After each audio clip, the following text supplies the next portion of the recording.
11वीं geography classes में आपका स्वागत है। आज हम मानव अधिवास के भाग 2 को पढ़ेंगे। हमने मानव अधिवास के भाग 1 में मानव अधिवास क्या होता है पढ़ा। तो सामान्यतः मानव अपनी सुरक्षा और संपत्ति की सुरक्षा के लिए जो अधिवास या आवास बनाता है उसे मानव अधिवास कहते हैं।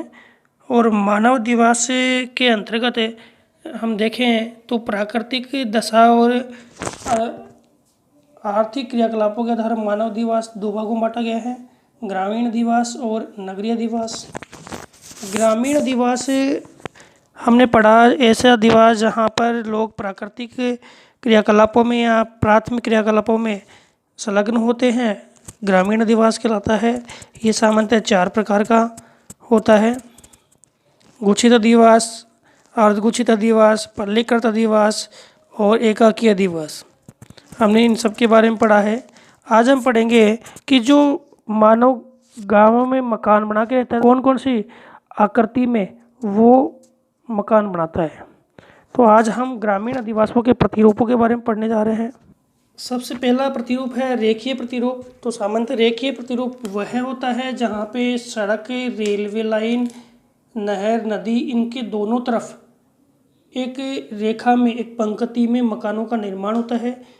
तो इसको हम रेखीय प्रतिरूप भी कहते हैं, पंक्तिनुमा प्रतिरूप भी कहते हैं, मार्गोन्मुख प्रतिरूप भी कहते हैं। ऐसे प्रतिरूप आपको गंगा यमुना के मैदानी भागों में देखने को मिलेंगे। और जयपुर में इसका एक उदाहरण है जो एग्जाम में आ चुका है, जयपुर में बरवाड़ा इसका प्रमुख उदाहरण है। नेक्स्ट है तीर आकार प्रतिरूप। तीर आकार प्रतिरूप वह होता है जिसके अंतर्गत हम देखें कि कोई भी नदी अंतरीप है या कोई भी नदी विसर्प है, तो यहाँ पर नदी अंतरीप या नदी विसर्प के आंतरिक भाग में मकानों का निर्माण होना कहलाता है तीर आकार प्रतिरूप। ऐसा प्रतिरूप आपको भारत में दक्षिण में कन्याकुमारी अंतरीप के दौरान मिलता है और चिल्का झील उड़ीसा में है, उसके दौरान इस प्रकार का प्रतिरूप आपको देखने को मिलता है। नेक्स्ट है त्रिभुजाकार प्रतिरूप। त्रिभुजाकार प्रतिरूप क्या होता है? जब 2 नदियाँ या नहर या सड़क है उनका संगम होता है लेकिन ये आपस में काटती नहीं है एक दूसरे को। तीर आकार में तो क्या होता है, ये मिल जाती है। इसके पृष्ठ प्रदेश पे तो विस्तार होता है लेकिन आगे वाला भाग अवरुद्ध होता है तीर आकार में। जबकि इसमें क्या होता है कि ये दोनों आपस में मिल जाती है और इसके आंतरिक भाग में ये मार्ग खुला है, ये मार्ग खुला है और ये आगे तक मार्ग है। तो इस मार्ग पर आंतरिक भाग में क्या होता है, बस्तियों का बसाव होता है। इधर तो यहाँ पे बस्तियों का बसाव आगे तीरनुमा प्रतिरूप में हो जाएगा, लेकिन यहाँ पे क्या होगा, आंतरिक भाग में होगा। तो ऐसा प्रतिरूप कहलाता है त्रिभुजाकार प्रतिरूप। ऐसे अधिवास जो है हमें हरियाणा, पंजाब के अंदर नहरीकृत क्षेत्रों में देखने को मिलते हैं। नेक्स्ट है आयताकार या चौकपटी प्रतिरूप। आयताकार या चौकपटी प्रतिरूप क्या होता है? सामान्यतः जितने भी नियोजित बस्तियां हैं जहाँ पे मार्ग है एक दूसरे को समकोण पे काटते हैं, वहाँ पे इस प्रकार की बस्तियां निर्मित होती है। सामान्यतः नियोजित बस्तियों में तो समकोण पे काटते हैं तो वहाँ पे बस्तियां बनती हैं। ये विश्व के जितने भी उपजाऊ मैदानी भाग है वहाँ पे इस प्रकार की बस्तियां आपको देखने को मिलती है, मैदानों में विशेषकर। नेक्स्ट है अरीय प्रतिरूप। अरीय प्रतिरूप उन क्षेत्रों में बनता है जहाँ पर बहुत सारे मार्ग आकर के और एक केंद्र क्षेत्र में मिलते हैं और इन मार्गों के सहारे सारे बस्तियों का बसाव होता है। इसी जुड़ा हुआ एक प्रतिरूप और है जो है आपका ताराकार प्रतिरूप। ये ताराकार प्रतिरूप वह होता है, अरीय प्रतिरूप का आगे तक भाग बढ़ गया।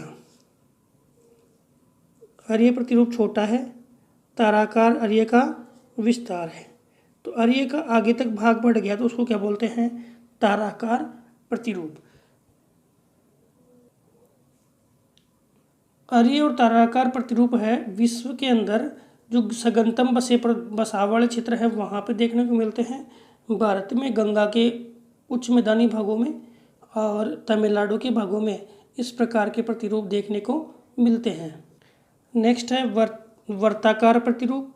वर्ताकार प्रतिरूप वह होता है कि जिसके मध्य में कोई तालाब है, कोई कुआं है, कोई धार्मिक स्थल है, मुखिया का मकान है या कोई चौपाल है, गांव की चौपाल, उसके चारों तरफ मकानों का निर्माण होना वर्ताकार प्रतिरूप कहलाता है। ऐसे प्रतिरूप की हम बात करें तो अगर मान लो कोई आंतरिक भाग है, कोई जनसंख्या से बसा हुआ है, कोई मुखिया का मकान है, कुछ है, तो वह नाभिकीय प्रतिरूप कहलाएगा। और आंतरिक प्रतिरूप अगर खाली है, वहाँ कोई तालाब है, झील है, तो ऐसे प्रतिरूप को हम कहते हैं वर्ताकार प्रतिरूप। नेक्स्ट है पंखाकार प्रतिरूप।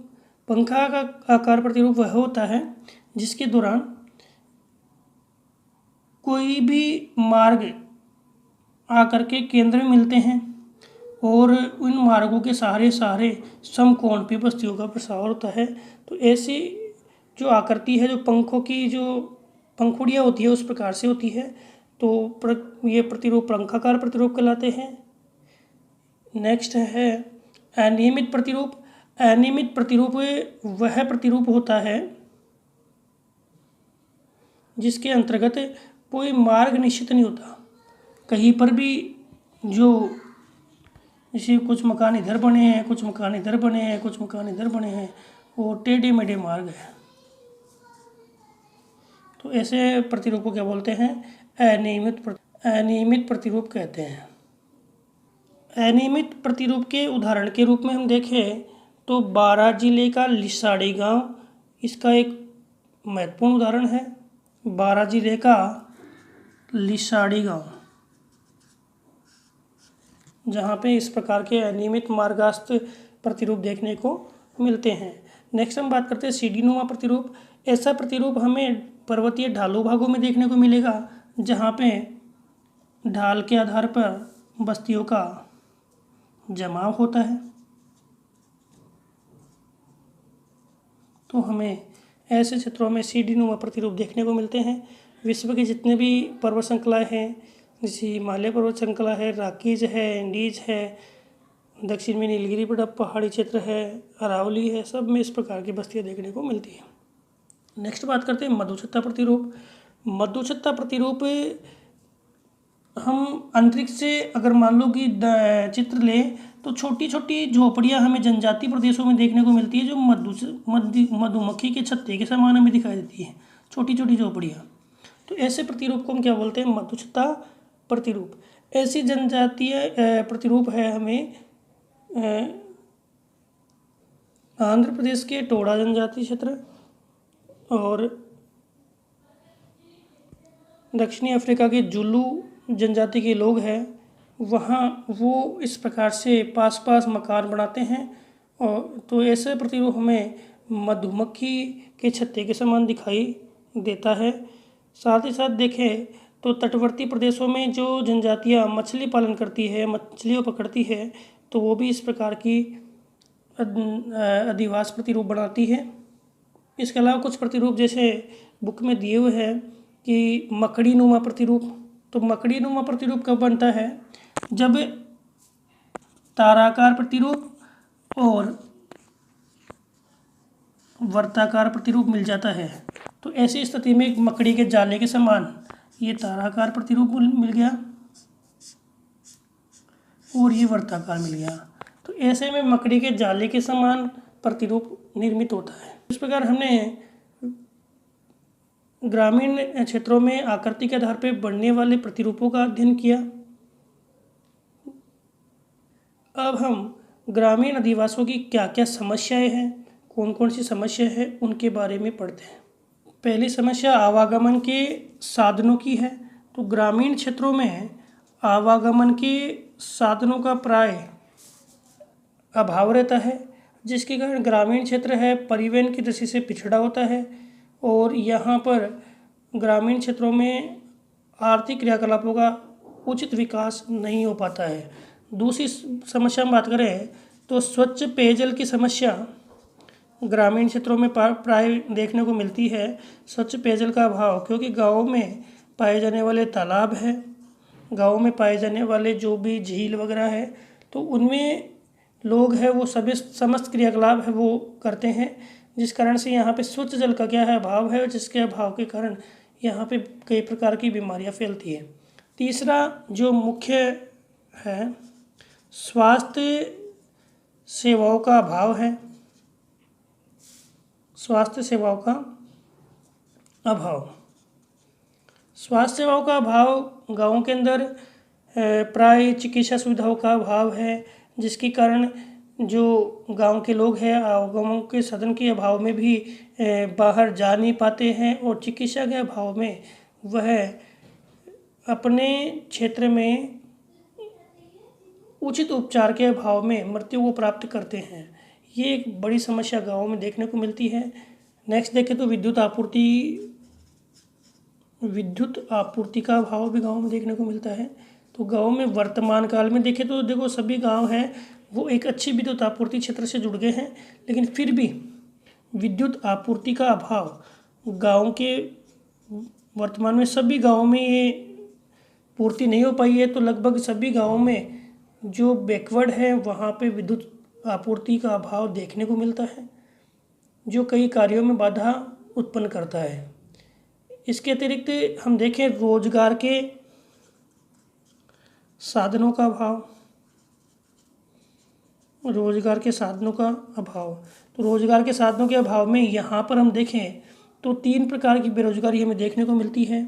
एक तो पूर्ण बेरोजगारी, एक छिपी हुई बेरोजगारी, छिपी हुई यानी इसको प्रच्छन्न बोलते हैं, इसी को हम गुप्त बेरोजगारी बोलते हैं, और नेक्स्ट है आपकी मौसमी बेरोजगारी।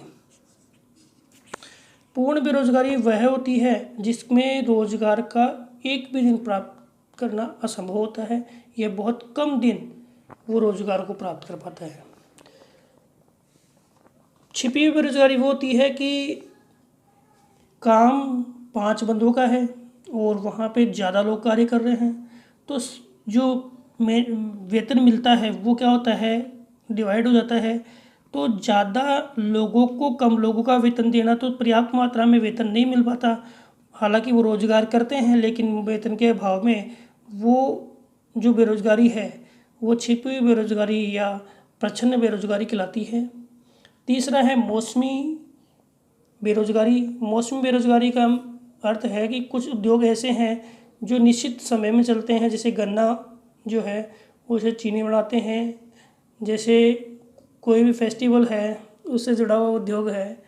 तो ऐसे उद्योग जो विशेष मौसम या विशेष ओकेजन में चलते हैं, तो बाकी समय में व्यक्ति क्या रहता है, बेरोजगार रहता है, तो ऐसे को हम मौसमी बेरोजगारी कहते हैं। तो ये सभी जो बेरोजगारियां हैं ग्रामीण क्षेत्रों के युवाओं के लिए एक बड़ी समस्या है, जिसके कारण वो युवा पलायन करते हैं, शहरों की ओर जाते हैं।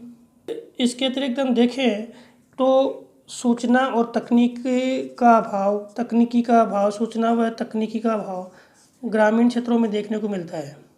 सूचना व तकनीकी का अभाव ग्रामीण क्षेत्रों में देखने को मिलता है, जिसके कारण वो लोग हैं छोटे छोटे कार्य के लिए भी जो अपने नज़दीकी कस्बों में जाते हैं, और नज़दीकी कस्बों में जाने के बाद भी वो अपने कार्यों को पूर्ण नहीं कर पाते हैं, जिसके अभाव में वो अपने विकास को करने में असमर्थ होते हैं। इसके दौरान उनका समय, उनका धन दोनों ही क्या होते हैं, बर्बाद होते हैं।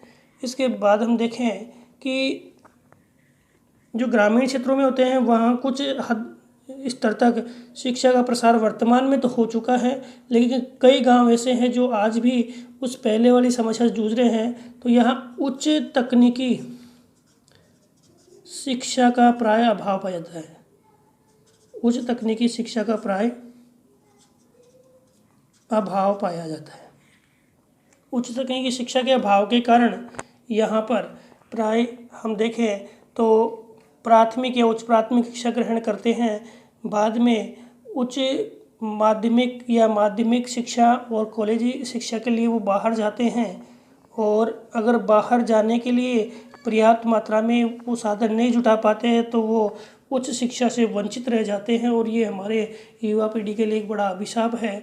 तो हमने ग्रामीण बस्ती क्या होती है, कितने प्रकार की होती है, किस प्रकार से प्रतिरूप ग्रामीण बस्तियों के बनते हैं और कौन कौन सी समस्याएं गाँव में प्राय देखने को मिलती है, हमने इस वीडियो में आज हमने पढ़ा है। तो हम नेक्स्ट वीडियो में नगरीय बस्तियाँ और नगरीय बस्तियों के प्रकार, उनकी समस्याएं पढ़ेंगे। Thank you.